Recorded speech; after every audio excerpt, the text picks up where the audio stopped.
What's up, everybody? Welcome to Podcast Now. I'm Alex, and in this video, I want to look at Scream 6's opening weekend box office numbers, and they are phenomenal. They are probably the best case scenario you could ever have hoped for a few weeks ago. And in fact, even in the projections of what people thought, in the industry, what they thought Scream 6 was going to do, it beat that, right? The early numbers were maybe just slightly higher than Scream 5. And then even over the last couple days, they were saying 43.5 million it would make domestically, which is insane. It actually did 1 million more, so it made $44.5 million domestically, and then it added 22.6 million internationally. Now, originally when I saw those numbers, and I have been trying to keep up on historically what the Scream franchise has done box office, I didn't know how that measured to other international totals of the past. It actually from them, it's quite high. It beats all other Scream movies internationally, and it did that domestically too, right? Domestically, this is the biggest opening it's ever had, which is absolutely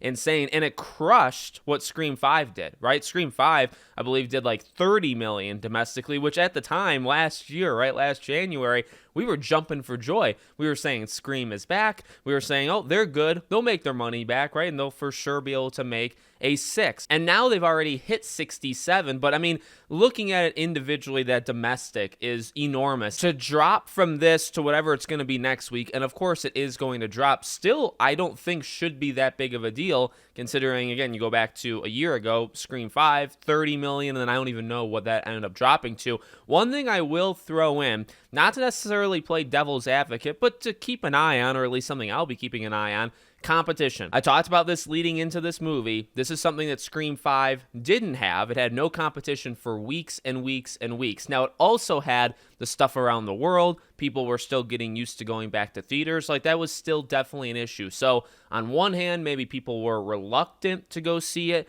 On the other hand, there was nothing else to see but it. This time it's reversed. This time, besides the economy and stuff, which is a big deal, but besides that, there's no health thing that's preventing people from going. But there is competition. Next week is Shazam. Week after is John Wick. Week after that is Dungeons and Dragons. Week after that is Mario. So every week there's something. Now, they're not all going to be gigantic. Shazam 2, I really don't think is going to make all that much money. John Wick is going to make money, but it's never been a massive, massive taker. Mario, I think, will make a ton. Dungeons and Dragons, I really don't know. So none of them are the biggest things of all time, but it's definitely diversity. It's definitely other things to go see. So it'll be interesting to see how Scream hangs around. Now, I've said it before, it's a horror, right? And the horror genre kind of has that special little privilege where people are always going to be interested. You can have these movies up against other things, and it doesn't really matter because they're so different. They're not the same genre, so this will always live off in its own world. And final couple things I wanted to say, there was some reports or statistics of 51% male, 49% female. So this movie was almost straight down the middle of the two, which is pretty interesting. And then the demographics, I believe they said 71% were ages 18 to 24. So I'd like to say something, okay? We talked about this leading in. What is the Jenna Ortega factor? Do movie stars exist? And by movie stars, I've always said my definition is people that'll get butts in seats, okay? Is Jenna Ortega popular enough? Of course she's popular, but is she in that realm of popularity where people go to buy things specifically for her? I think I want to give her a little. I don't want to give her the full thing, right? So this movie made, let's say, 14 million more than 5 in the first week. How much of that 14 million is on her? Because I think the marketing was better. I think this movie is better than 5. I think word of mouth was better. So those things have to contribute. But does Jenna contribute? I would honestly say yes. And I would say yes because of that demographic. 18 to 24.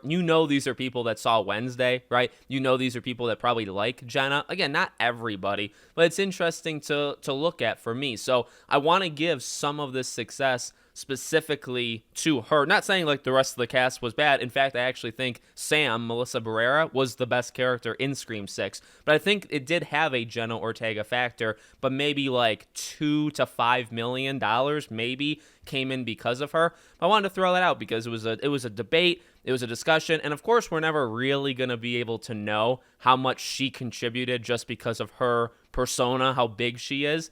but I do think she did contribute. So I wanted to say that. So it's looking good. You're already making a ton of money, $67 million. Now, Scream 5 made $81 million domestically, so Scream 6 is already more than halfway there. Internationally, it made $56 million, so we're at like 22.6. So there's obviously a lot to go. And then overall, it actually made 137.7. Everybody kind of rounds up to 138 or 140, but I mean officially it was 137, 700,000 something. So I think this movie is going to dominate. I think this movie by next week could probably, it's going to have a drop. But if this movie can get somewhere in the 90s, I think getting into the 90 millions next week is very reachable. I'd like to say it would hit 100, but I don't want to get my hopes too high. But hey, maybe 95 to 100 if it can do that by next week. You're looking good. I think this movie, I predicted this movie at least gets to 150. And I said, I'd even try to shoot for 160. I think it could do 160. Based off the first week, I don't know if it'll hit 160. It needs to stay strong, and it needs to really do what 5 did, even though it's already doing more, right? But 5 hung around for a long time. People just kept seeing it over and over again as those weeks went on. So 6, I think, needs that as well. People just need to keep going back, watching it multiple times. That's what's going to help it get to the 140, 145, 150. It's going to be repeat viewings. I really believe that. So if it gets that, I think it easily beats 5. If it doesn't get it, it probably still beats 5, but it gets maybe like 145 million. But either way, Scream 7 should be announced in a few weeks. Come on, let's do this thing. Let me know what you all think in the comments. Make sure you're all subscribed, bell icon turned on. If you want to join our Discord server, links in the description, along with all my other YouTube channels. Thank you guys for watching, and I'll see you all on the next one.